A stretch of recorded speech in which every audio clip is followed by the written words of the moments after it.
VOA This Morning.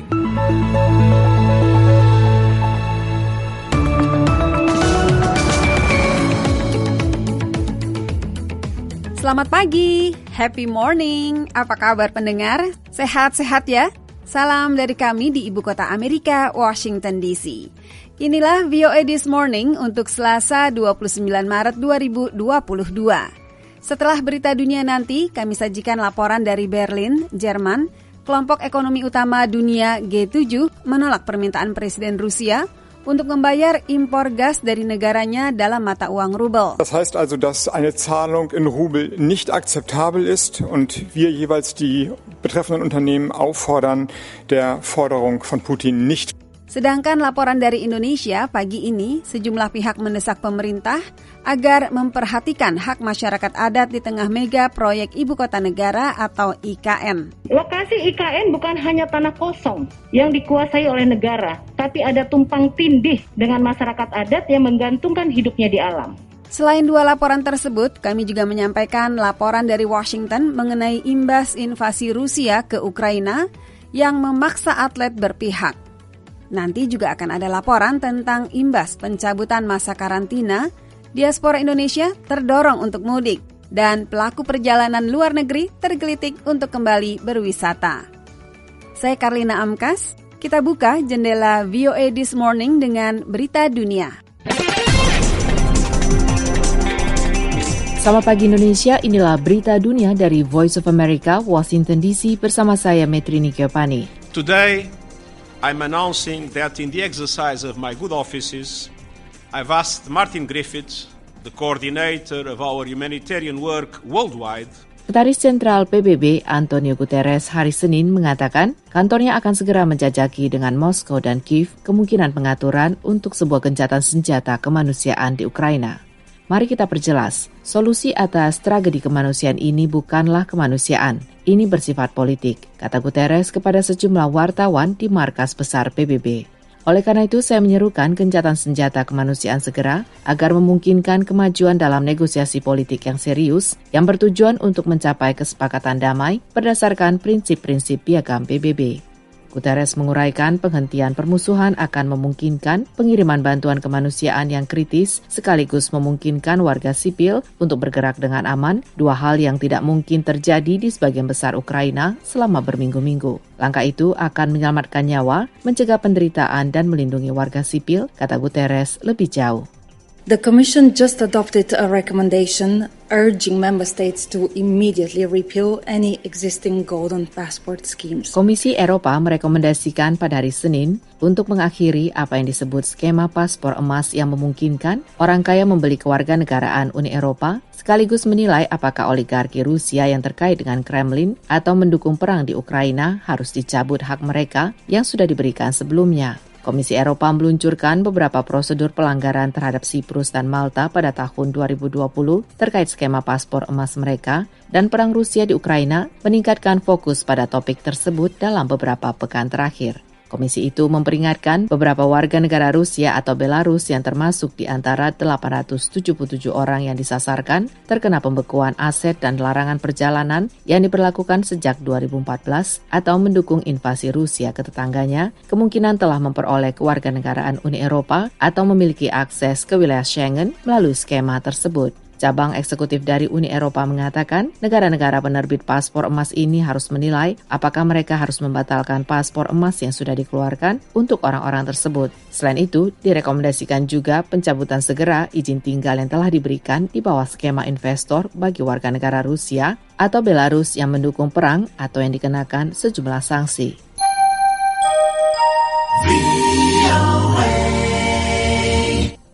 We have received in the EU 3.8 million refugees from Ukraine. Komisaris Eropa untuk urusan dalam negeri, Ylva Johansson, hari Senin mengatakan Uni Eropa telah menerima 3,8 juta pengungsi dari Ukraina. Berbicara di Brussels, Johansson mengumumkan sistem baru untuk mendaftarkan pengungsi di wilayah Uni Eropa dan beberapa sistem bagi peningkatan mekanisme distribusi warga Ukraina di seluruh negara anggota blok kawasan tersebut.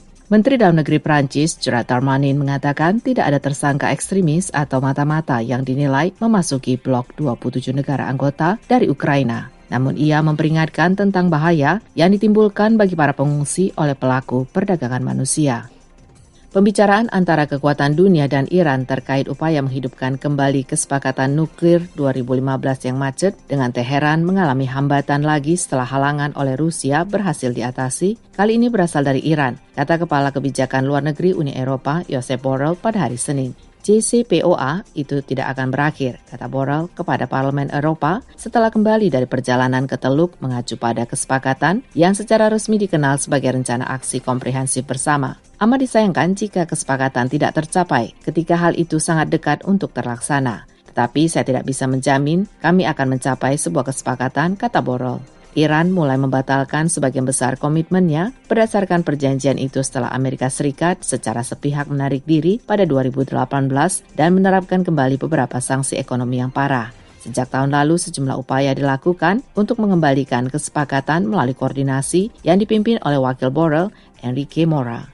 Penilaian suram Borrell terhadap pembicaraan JCPOA pada Senin itu datang setelah komentarnya kepada sejumlah wartawan di sela-sela forum Doha pada akhir pekan, di mana ia mengungkapkan kesepakatan dapat terjadi dalam beberapa hari. Filipina dan Amerika Serikat pada hari Senin memulai latihan militer bersama yang terbesar sejak 2015 dan hal ini menggarisbawahi peningkatan hubungan pertahanan. Di masa lalu, Presiden Rodrigo Duterte mengurangi latihan perang yang dilakukan Filipina dengan Amerika dan meningkatkan hubungan dengan Tiongkok. Latihan tahunan Balikatan atau Bahu-Membahu melibatkan 8.900 tentara tahun ini yang akan mencakup pelatihan menembak dengan peluru tajam dan latihan dengan kendaraan serbu amfibi. Demikian berita dunia dari Voice of America, VOA This Morning. Siaran ini bisa Anda dengarkan secara live streaming pada situs kami www.voaindonesia.com atau melalui podcast VOA This Morning episode hari ini di platform podcast kesayangan Anda. Dari berita dunia, kita beralih ke laporan wartawan. Presiden Rusia Vladimir Putin memerintahkan pekan lalu agar pembayaran gas alam Rusia menggunakan rubel. Pada Senin, negara-negara anggota G7 sepakat untuk menolak permintaan itu. Menteri Energi Jerman Robert Habeck Senin mengatakan, kelompok 7 ekonomi utama dunia atau G7 setuju menolak permintaan Rusia agar pembayaran impor energinya dilakukan dalam mata uang negara itu, rubel.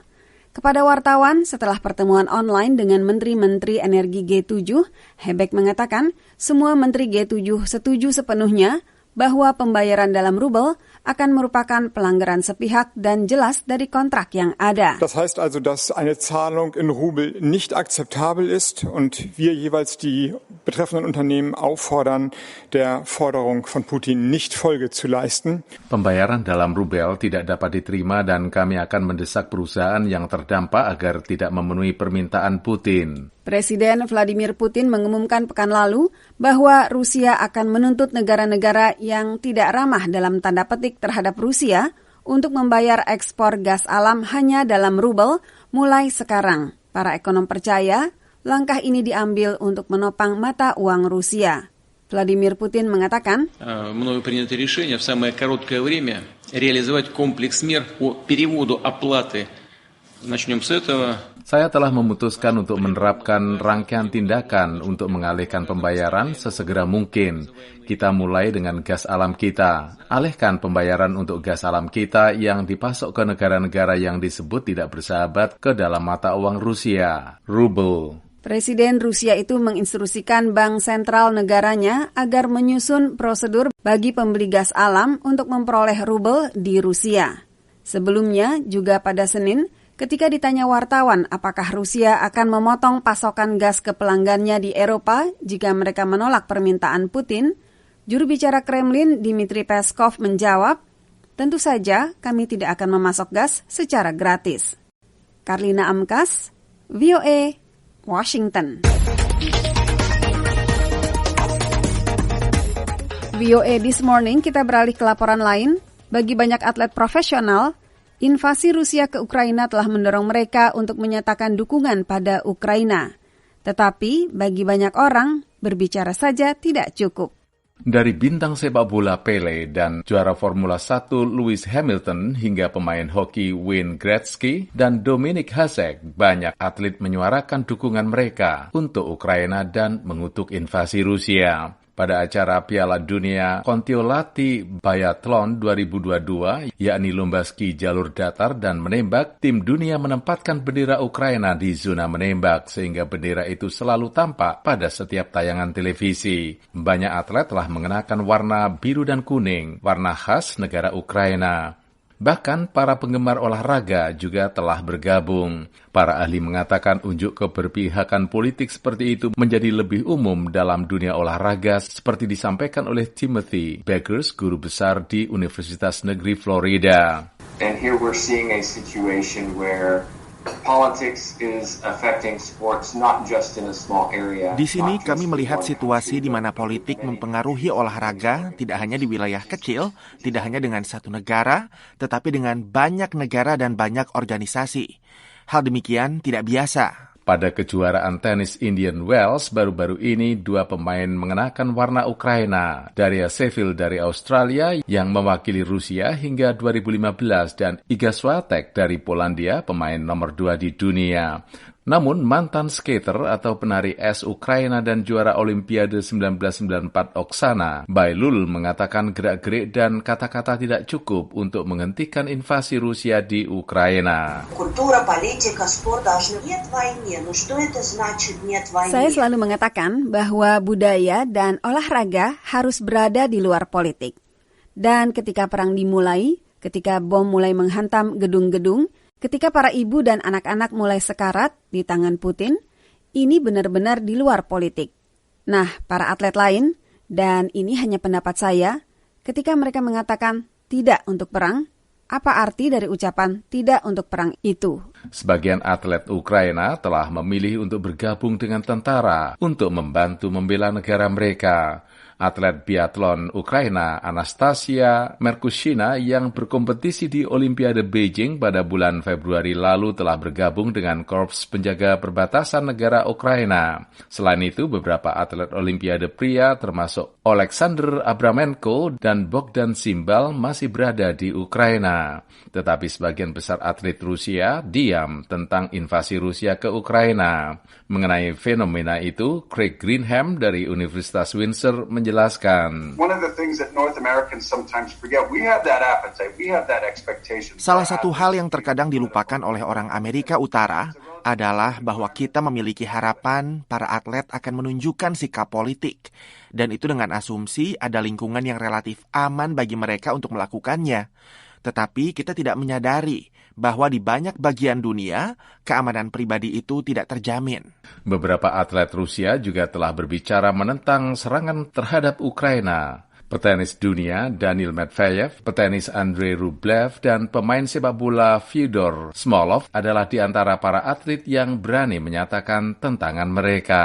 Pemain hoki Rusia Alexander Ovechkin, kapten Liga Hoki Nasional Ibu Kota Washington, dalam komentarnya hanya mengatakan dia menginginkan perdamaian. Dia menghindari kritik langsung terhadap Vladimir Putin. Dari VOA Washington DC, saya Leonard Triono.